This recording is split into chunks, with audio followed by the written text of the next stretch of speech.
ছিল পড়াশোনা করে নিজের ও পরিবারের ভবিষ্যৎ করার, কিন্তু সেই স্বপ্ন আর পূরণ হলো না বৃষ্টি বাউরির। বোলপুরের মোলডাঙ্গা দুর্গানগর পাড়ার দিনমজুর পরিবারের মেয়ে 10ম শ্রেণীর ছাত্রী বৃষ্টি পড়াশোনার জন্য প্রতিদিন টিউশন যেতেন। সংসারের টানা পড়েনেও বাবা মা কোনোভাবে তাকে পড়াশোনার সুযোগ করে দিতেন। টিউশন পড়ে বাড়ি ফেরার পথে বোলপুর শ্রীনিকেতন রোডের জাম্বুনি এলাকায় ঘটে যায় মর্মান্তিক দুর্ঘটনা। সাইকেল চালিয়ে ফিরছিলেন বৃষ্টি, হঠাৎই দুর্ঘটনার কবলে পড়ে সেখানে প্রাণ হারান সেই কিশোরী। খবর ছড়াতেই এলাকা জুড়ে নেমে আসে শোকের ছায়া। বৃষ্টির সহপাঠী, শিক্ষক থেকে শুরু করে প্রতিবেশীরা চোখের জল সামলাতে পারছেন না। সকলের মুখে একটাই প্রশ্ন, কেন এমন হতে হলো? বৃষ্টির পরিবারের দাবি, আমাদের মেয়ের মৃত্যুর বৃথা যাবে না, দোষীদের যেন শাস্তি হয়। বোলপুর নিউজ।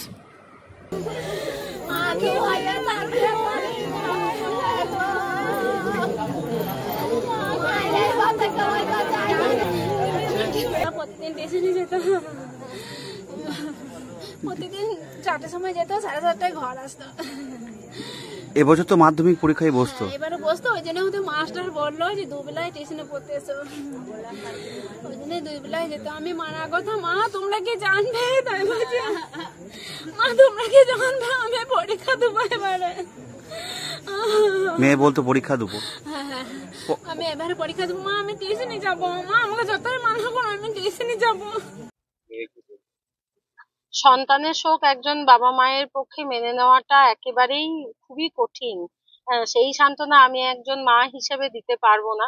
কিন্তু এই দুর্গানগরটা কিন্তু এখনো পৌরসভার অন্তর্গত হলেও এখনো পর্যন্ত গ্রাম্য ভাবটা কাটেনি। এখান থেকে একটা বাউরি পরিবার থেকে বেরিয়ে পড়াশুনো করাটাই একটা লড়াই। তার উপর তো অর্থনৈতিক অবস্থা, সামাজিক অবস্থা, পারিপার্শ্বিক অসচেতনতা, এগুলো তো ছিলই। এইরকম একটা পরিবেশ থেকে মেয়েটি বেরিয়ে যে পড়াশুনো করছিল, এটা অন্যান্য পরিবারের থেকে এই পরিবারের ক্ষেত্রে একটা বিশাল লড়াই ছিল বিষয়টা। মেয়েটি অনেকটা লড়াই করে এবং বাড়ি থেকে বলতো যে সন্ধ্যাবেলায় অত দূরে পড়তে যাওয়ার দরকার নেই। তা সত্ত্বেও মাকে বলতো যে তোমরা পড়াশোনার মর্ম কি বুঝবে, আমি এবার মাধ্যমিক দেবো, পরীক্ষা দেবো, আমাকে ভালো করে প্রিপারেশন নিতে হবে, তার জন্য আমাকে দুবেলা পড়তে যেতেই হবে। যেহেতু পরিবারের কেউ সেরকম শিক্ষিত মানুষ বা দেখিয়ে দেওয়ার কেউ ছিল না, টিউশনের ওপরেই ও পুরো নির্ভরশীল ছিল। স্কুল এবং টিউশনের ওপর